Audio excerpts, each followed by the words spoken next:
And okay, what's up? Welcome back again with me Puni, and today I'm gonna show you a guitar chord from George Benson with Nothing's Gonna Change My Love For You. And in this tutorial I use an easy chord, and I use the C chord as root. And if you want to play an original chord, you have to use your capo at the first fret on your guitar, okay? And let's get to started. Okay, at the very first I want to show you the pattern of the strumming. It's just so easy, like this.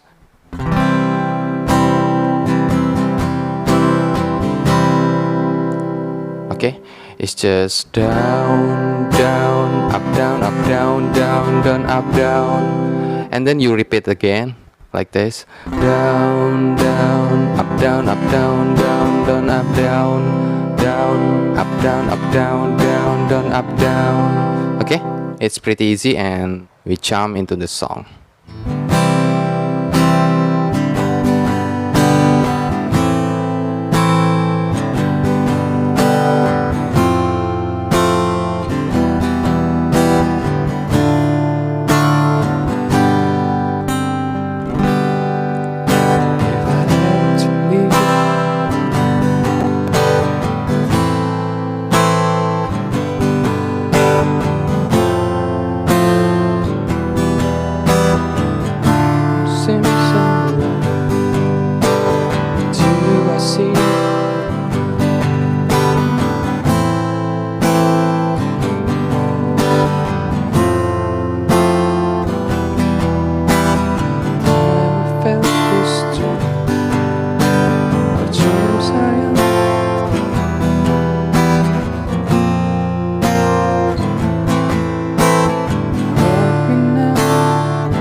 And okay, after the second song, you back to the ref, and ref again to the end of the song, okay?